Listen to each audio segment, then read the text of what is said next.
accountable. Thank you, ma'am. Very good. Thank you. Very good. माननीय सदस्य Shri Asaduddin OBC जी।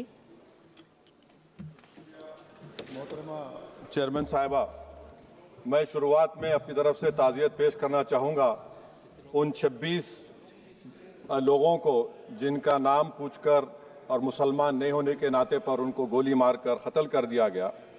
मैं ताज़ियत पेश करना चाहूँगा मौलाना इकबाल को, जो पूंछ के मदरसुल ज़ियाउल उलूम के मुदर्रिस थे, उस 5 साला लड़की मरियम को जिसको पाकिस्तान की शेलिंग में उसका पेट फट गया।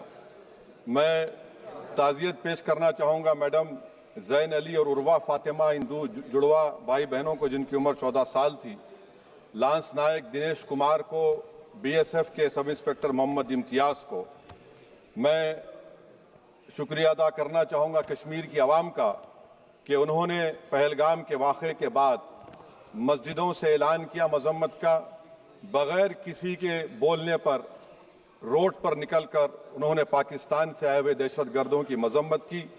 मैं मुबारकबाद देता हूँ हमारी मुसल्लह अफवाज को कि उन्होंने एक अजीम कुर्बानी पेश की और बहादुरी के साथ ऑपरेशन सिंदूर में भारत को कामयाबी दिलाई। मैं मुसल्लह अफवाज ने पहले 9 दहशतगर्द ठिकानों पर उनको निशाना बनाया और सबसे मेरी नज़र में जो दहशतगर्दी के दिल पर हमला हुआ वो भावलपुर का था और 6 एयरफील्ड, 3 हैंगर और 2 रनवेज को हमने तबाह किया। बाद में ऑपरेशन सिंदूर की कामयाबी की एक अहम वजह यह थी मैडम कि मुल्क में इत्तेहाद और इत्तेफाक पैदा हो गया था, एक यूफोरिया पैदा हो गया था, मगर अफसोस कि हुकूमत ने उसका फ़ायदा नहीं उठाया। मैं आज भी कह रहा हूँ, जिम्मेदारी के साथ कह रहा हूँ कि पाकिस्तानी फ़ौज, पाकिस्तान की ISI, पाकिस्तान का डीप स्टेट, उनका हयाती मकसद ये है कि हमेशा भारत को कमज़ोर किया जाए और अगर हमको इन ताकतों को कमज़ोर करना है तो देश में इत्तेहाद और इत्तेफाक को बरकरार रखना पड़ेगा। अगर हम बुलडोज़र के ज़रिए या फिर लिसानी जबर के ज़रिए या मजहबी फ़िरक़ा परस्ती के ज़रिए अक़लियतों को निशाना बनाएंगे तो हम खुदा ना खास्ता उन पड़ोसी मुल्क के दहशतगर्द तंजीमों को कहीं कामयाब ना हो जाए। मैडम, मैं आपके सामने ये भी कहना चाहूँगा कि इत्तेहाद और इत्तेफाक इस मुल्क में जब मजबूत होगा तो हमको बैनुल-अक़वामी सतह पर दिखाने की ज़रूरत नहीं पड़ेगी।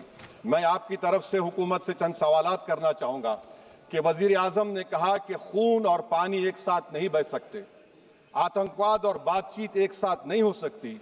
तो मेरा सवाल आपके ज़रिए से वज़ीर आज़म और हुकूमत से ये है, फिर जिन इंसानों को बैसारा की वादी में मारा गया था, क्या आपका ज़मीर इस बात की इजाज़त देता है कि आप ट्रेड बंद कर दिए, पाकिस्तान का एयरक्राफ्ट हमारे एयर स्पेस में नहीं आ सकता, उनकी कश्ती हमारे पानी में नहीं आ सकती, ट्रेड खत्म हो चुका है डायरेक्ट इनडायरेक्टेड, आपका ज़मीर जिंदा क्यों नहीं है?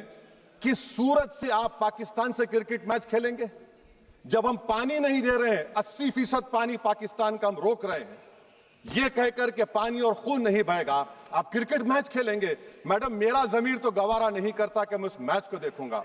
क्या इस हुकूमत में इतनी हिम्मत है कि उन 25 मरने वालों को फोन करके कहे कि देखो हमने ऑपरेशन सिंदूर में बदला ले लिया, अब तुम पाकिस्तान का मैच देखो? बड़ी अफसोस की बात है मैडम, अकाउंटेबिलिटी किस पर है? पहलगाम किसने किया? 7.5 लाख हमारी फौज और सेंट्रल पैरामिलिट्री फोर्स है, ये कहां से 4 चूहे घुसकर हमारे भारत के नागरिक को मारे? अकाउंटेबिलिटी किस पर फिक्स होगी? LG पर फिक्स होगी तो LG को बरतरफ करिए, IB पर आती है तो एक्शन लीजिए, पुलिस पर आती है तो एक्शन लीजिए, मगर आप ये समझ रहे हैं कि ऑपरेशन कर दिया और हम खामोश लोग भूल जाएंगे। अकाउंटेबिलिटी फिक्स करना पड़ेगा। मैडम, डिटरेंस आपकी क्या है? आपने सर्जिकल स्ट्राइक किया, आपने बालाकोट किया, फिर ये पहलगाम हुआ, तो आपकी डिटरेंस की पॉलिसी नाकाम साबित हुई, कश्मीर की पॉलिसी नाकाम साबित हुई, 370 हटा दिया आपने एक रियासत को यूटी बना दिया और उसके बावजूद भी दहशतगर्द वहां पर पहुंच गए। तो और अफसोस मुझे इस बात का होता है मैडम कि पाकिस्तान को हम जानते हैं, पाकिस्तान और इजराइल इस पूरी दुनिया में एक फेल्ड स्टेट है और पाकिस्तान के आर्मी चीफ को, जिससे हमारे स्ट्रेटेजिक रिलेशनशिप, इसको अपना दोस्त कहते हैं, उस देश का प्रेसिडेंट उस शख्स को बुलाकर खाना खिलाता है अपने साथ जिसके भाषण से हमारे लोग मारे गए थे। तो क्या आपकी खारजा पॉलिसी कामयाब हुई? आप देख लीजिए। अच्छा, हमारे देश में एक ऐसी तंजीम है जिसका वजूद नफरत की बुनियाद पर और मजहबी अज़बियत को फैलाने के लिए बनाया गया। उनको तकलीफ है सेकुलरिज्म से, सोशलिज्म से, मगर हमारे संविधान के प्रियम्बल में लफ्ज सॉवरेन है। सॉवरेन का मतलब यह है कि हम खुद मुख्तार हैं, हम हाकिम आला हैं, हम अपने मुल्क के मुकद्दर का फैसला करेंगे। एक गोरा व्हाइट हाउस में बैठकर भारत की सीज फायर का ऐलान करेगा? यह आपका नेशनलिज्म है। अफसोस होता है मुझे सर। मैडम मैं आपसे पूछना चाह रहा हूं कि अगर एक चचा सैम ऐलान कर रहे हैं तो हमारी फौज पर क्या असर पड़ा होगा?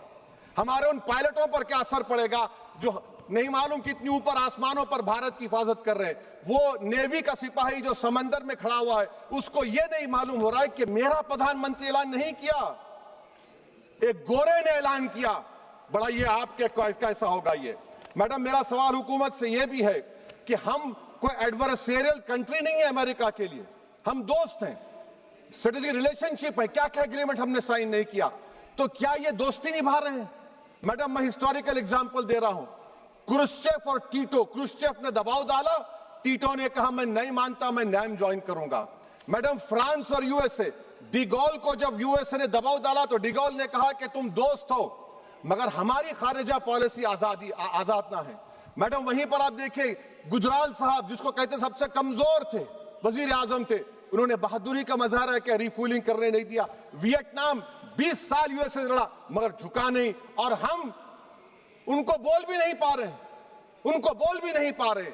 हम तो कोई दुश्मन मुल्क तो नहीं है अमेरिका के, ये आपको समझने की जरूरत है। और मैडम यहां पर वजीर खारजा ने कहा वो चीन गए, डिप्टी चीफ ऑफ स्टाफ ने कहा कि चीन के इक्विपमेंट एक लाइव लैब था हमारे उनके लिए। क्या आपने कहा चीन को कि तुमने क्यों दिया पाकिस्तान को हथियार? आप नहीं कहे। और मैडम आप जानते हैं कि रक्षा मंत्री ने कहा कि स्विफ्ट एंड प्रोपोर्शनेट, तो फिर जो इंडोनेशिया मिलिट्री अटैचे ने कहा कि हमको कहा गया मत मारो, हम सेल्फ डिफेंस में भी नहीं मार सकते थे पाकिस्तान को। और अगर आप ट्रंप के बयान को गलत कह रहे हैं कि 5 एयरक्राफ्ट नहीं गिरे, मैं यकीन करता हूं आपकी बात का। आप हमारे पायलट्स को कमेंट करिए ना, हमारे पायलट्स को कमेंट करिए कि हम अपने पायलट्स की तारीफ करते हैं, आप वो भी नहीं करना चाहते। मैं हुकूमत से जानना चाहता हूं मैडम कि क्या फ्रांस ने हमको सोर्स कोड नहीं दिया जिसकी वजह से हमारे एयरक्राफ्ट को क्या नुकसान हुआ? अब मुस्तकबिल में आप हथियार खरीदेंगे तो क्या आप सोर्स कोड हासिल करेंगे? और मैडम मैं आपको बताना चाह रहा हूं, मेरे सवाल का जवाब हुकूमत दे। हमारे पास सैंक्शन जो स्क्वाड्रन है 42 है, 60 साल के बाद सिर्फ 29 काम कर रहे हैं। पाकिस्तान के पास 25 हैं, चीन के पास 50 से ज्यादा हैं। 11 साल से आप सरकार में हैं, सबमरीन नहीं है, थर्ड एयरक्राफ्ट कैरियर कहां पर है आप बताइए। और मैडम FATF में लाना पड़ेगा आपको। अगर आप विश्व गुरु हैं तो हम आपको चैलेंज कर रहे हैं, आप G7 के कंट्रीज को, GCC को और चचा सैम को राजी कराइए कि पाकिस्तान को, मैडम खत्म कर रहा हूं, FATF में दोबारा लाया जाए। मैडम ऑल पार्टी मीटिंग हुई, देखिए कितना कॉन्ट्रडिक्शन है केंद्र सरकार में और स्टेट सरकार में। ऑल पार्टी मीटिंग में मैं था, केंद्र सरकार ने कहा कि नहीं, बैसारन मिडोस पर तो कोई जा ही नहीं सकता, जून से पहले इजाजत लेना पड़ेगा। बाद में हमको मालूम हुआ कि साल भर खुला रहता मिडोस सिवाय बारिश और स्नो के। ये कॉन्ट्रडिक्शन है केंद्र सरकार में। वहां पे मैं हुकूमत से मुतालबा करता हूं मैडम आपके जरिए से कि कौमी सिक्योरिटी को, नेशनल सिक्योरिटी को, खारिजा पॉलिसी को, फॉरेन पॉलिसी को राजनीति का मुद्दा मत बनाइए, राजनीति का मुद्दा मत बनाइए। ये हमारे मुल्क में मुफाद होगा, हमारे मुल्क के इत्तेहाद और एकजुटती को आप एक वोट का जरिया मत बनाइए। और मैं एक आखिरी बात पूछ रहा हूं मैडम, क्या चीन ने हमसे कहा था कि सीज फायर कर लो? और कैसे पाकिस्तान ने हमारे पायलट्स की बातों को सुना कि हमारा कम्युनिकेशन एनक्रिप्ट नहीं है? मैडम आखिर में मैं अपने शेर से इस अपनी बात को खत्म करूंगा कि अपने ही हाथों से सर अपना कटाना है हमें, मादर हिंद पे भेंट चढ़ाना है हमें। किस तरह मरते हैं एहरारे वतन भारत पर, ये तमाशा है जो दुनिया को दिखाना है हमें। ये मैं भारत की उस बहादुर फौज के नाम पे करता हूं, मुसल्ह फौज के नाम पे करता हूं। ये शेर कहने वाला कोई बीजेपी का नहीं था, ये शेर कहने वाले का नाम शेर था, शहीद अशफाकुल्लाह। मैं फिर से हुकूमत से कह रहा हूं पाकिस्तान टेररिज्म करेगा। आप तैयार हो जाइए। आप चीन से मोहब्बत, कितना इम्बैलेंस हुआ ट्रेड का, कितना इम्बैलेंस हो रहा है चीन से। अच्छा, जब गलवान हुआ उस वक्त भी ट्रंप ने कहा था कि मैं बात करूंगा, हमने कहा नहीं बात करेंगे, जरूरत नहीं है। आज ट्रंप हमारे से पहले बोलता है इज्जत नफ्स भी कोई चीज होती है। इख्तिदार में कोई यहां रहेगा, कोई वहां रहेगा, मगर इख्तिदार में इकबाल होना चाहिए। बदबख्ती की बात यह है कि आपने इकबाल को खो दिया। बहुत बहुत शुक्रिया। माननीय सदस्य श्री के फ्रांसिस जॉर्ज जी।